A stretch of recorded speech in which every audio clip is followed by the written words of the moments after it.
like just a complete distraction that I want to throw out there. But Okay. I just saw it. I don't understand it, but if it's true, good God, push some chips into the middle of the table.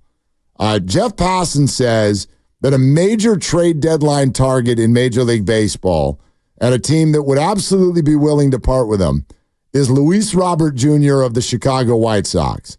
Now, Luis was a big-time all-star last year. 38 home runs, had an OPS of 857, was an all-star.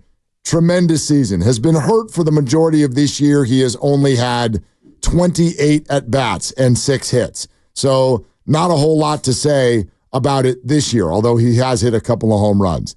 He is only 26 years old. He is 26 years old, and are you ready for it? He is signed. He is 3 years in to a 6-year, $50 million contract. He is under team control for this year and then 3 more years, right, at a total of $15 million, followed by club option for 20, followed by another club option for 20. Club options. Club options. Yeah. In his 20s, young, power-hitting, right-handed outfielder. So, hey, Giants owner who thinks the ballpark's a problem, I've got an idea. Go get a power hitter who can't say no to you. That's the kind of stuff I'd love to see the Giants get involved in at the deadline, because those of you who think, the Giants suck, they should sell. No, the Giants, first of all, we're too early to even have that conversation. Agreed. But that's the kind of buy that's not about this year. It's not about this year. So that's a buy and a sell, if you will. You are receiving a young player, but it's a young player who's already proven at the big league level. He's a right-handed, power-hitting outfielder. Center fielder, Mark. 26 years old. Center fielder. Well, put a center fielder in right then. Well, all I'm saying is you need a center fielder because Luis Matos has shown a certain amount of regression to the mean. But you only need a center fielder for this year is what I'm saying. That's what I'm saying as well. You can move him to right field when Jung-Hoo Lee returns. And also you would have a guy who could DH and you could put him on one of the corner outfield spots. And depending on how it goes, the fact that it's a club option for subsequent years makes it even more juicy. Next year he's on the hook for 15. And if it doesn't work out, he's here in a year and a half, and you look at it and you go, all right, we're going to decline that $20 million team option. The buyout is $2 million, and it turns out to be probably not a very costly move to bring him in, because Memo, to anybody not paying attention, the White Sox are terrible.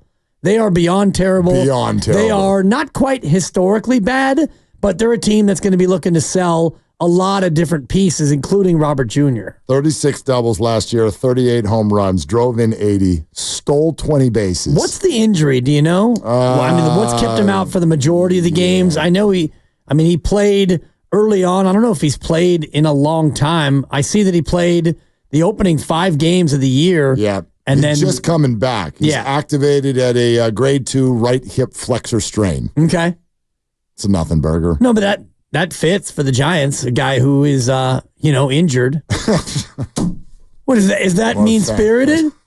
Is that inaccurate? No. Add him to the list. Get Pandya back on for an emergency Pandya. We couldn't even get through all this stuff with Doc Pandya. You know what I mean?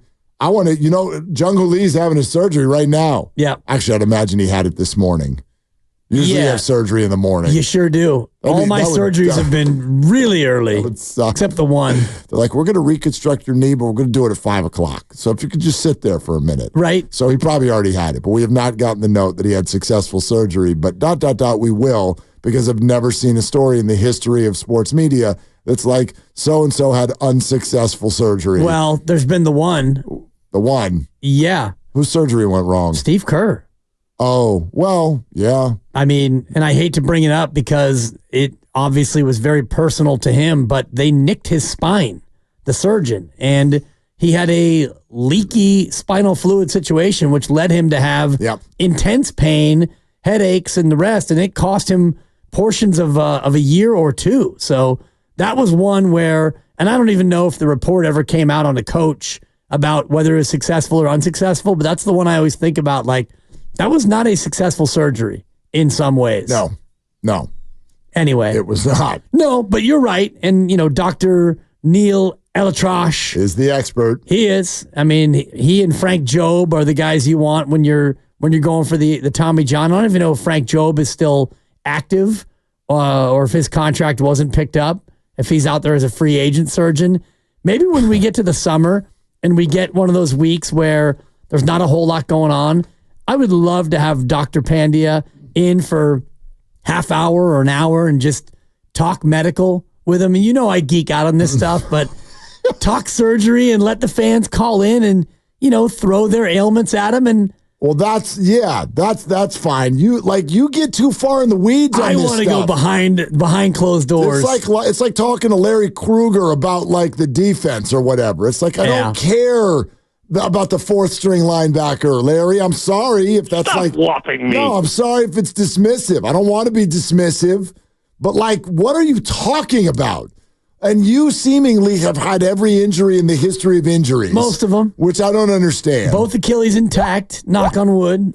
Yeah. That's the end of that. I've had 5 surgeries, not including dental procedures. You've only had 5? Number 5. You talk like you've had 55. Well, because I'm really, really, really into it. And I am a wannabe radio doctor. So I would love to spend an hour and just pick his brain about surgeries and techniques and ailments and all the rest of it. You ever done a podcast before? I've done podcasts. Okay. But not a medical podcast. Feels like a podcast to me.